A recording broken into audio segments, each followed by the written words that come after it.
O Brasil é um país de democracia representativa, né? Sistema do voto, onde as pessoas elegem seus representantes.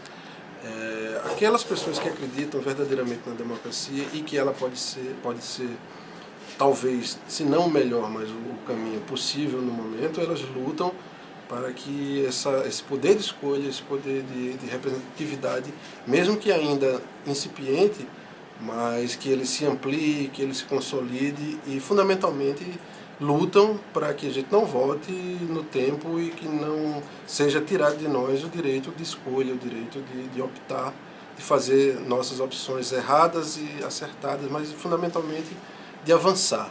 Avançar melhorando, vendo, né, olhando para o passado e vendo as experiências que não funcionaram e tendo a possibilidade de, com isso, buscar sempre melhorar, fazer melhores opções, melhores escolhas.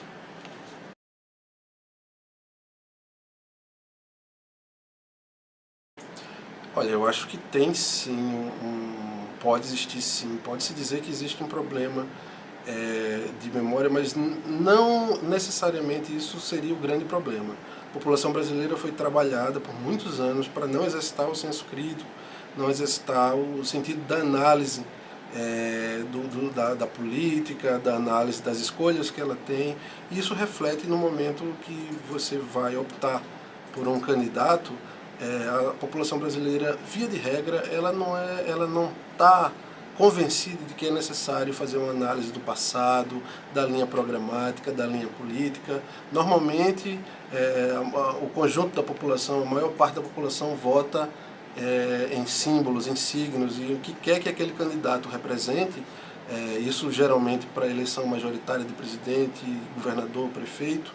E nas eleições proporcionais você tem muito, quando não o voto de cabresto ou o voto da desesperança mesmo, e que isso leva a naturalizar a questão da compra de votos, sem pensar nas consequências que é vender o seu voto, mas também você acaba tendo vários fatores que influenciam o voto, os fatores mais absurdos possíveis, as pessoas que defendem as bandeiras mais absurdas possíveis, simplesmente porque elas atentam para a subjetividade básica da pessoa, sem que ela consiga fazer uma análise mais crítica do conjunto, do passado, enfim. Eu acho que é a soma de todos esses fatores.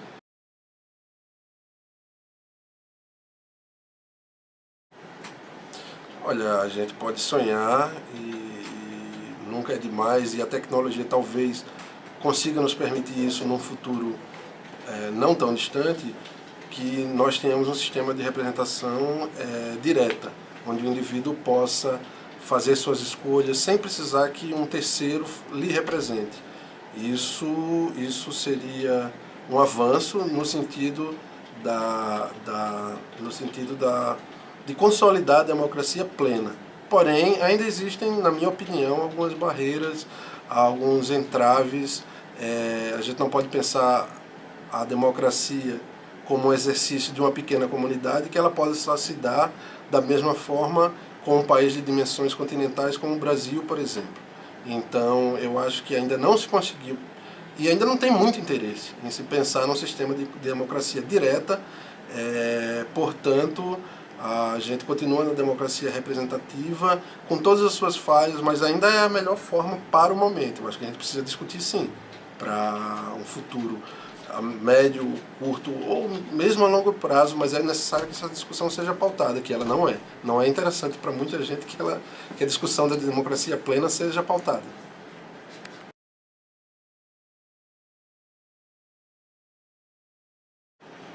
Olha, política é a arte da negociação, do consenso, da discussão, para você tentar parar as arestas, o que é que você diverge um do outro e tentar chegar num ponto em comum, que seja o melhor para a sociedade. Pelo menos deveria ser assim.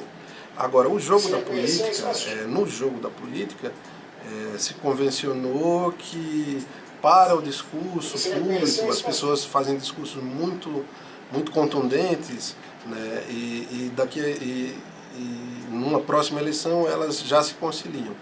Isso faz parte do jogo da política da democracia representativa.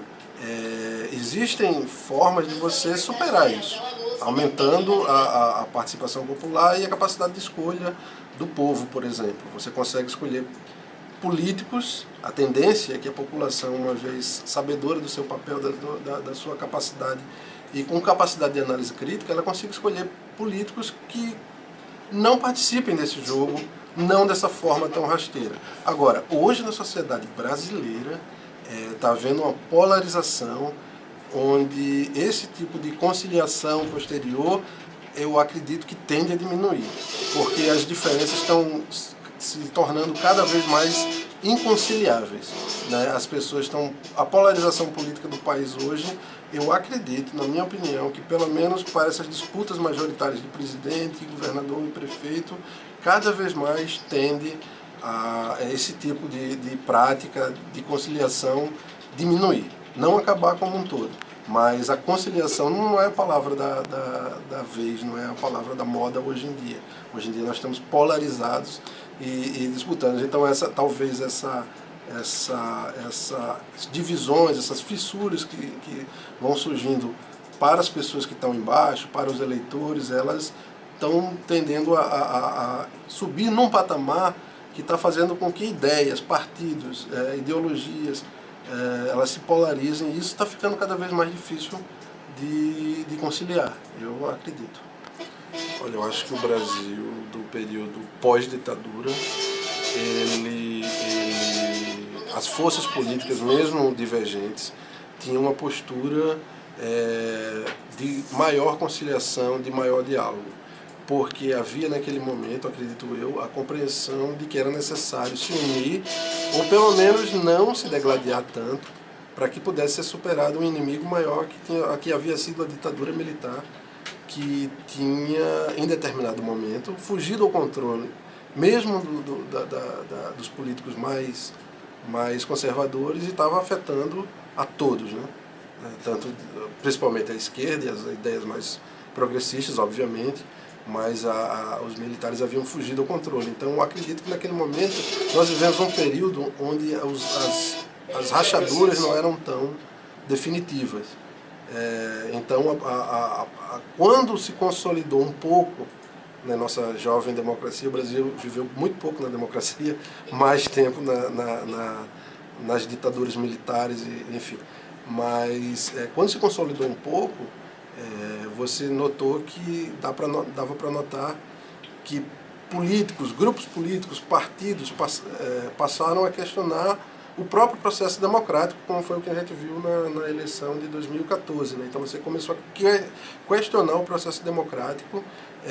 Esse questionamento foi amplificado por vários setores e isso causou um aumento da descrença do povo na política, nas instituições.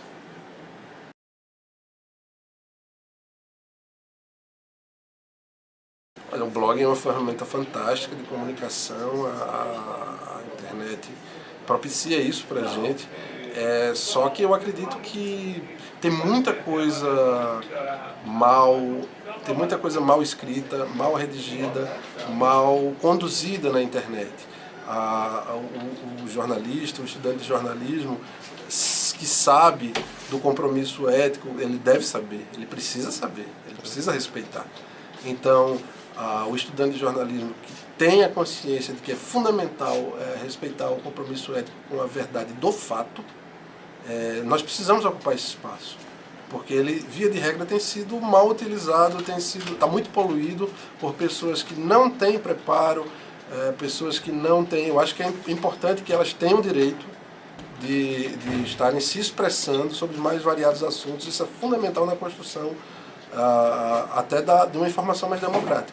Agora, a presença do jornalista, do estudante de jornalismo, também nesses espaços, eu acredito que ela qualifica o debate. Eu acredito que ela tende a auxiliar, inclusive, os demais blogueiros, as pessoas que se expressam. Acho que a gente precisa estar ocupando esse espaço e elevando o nível do debate.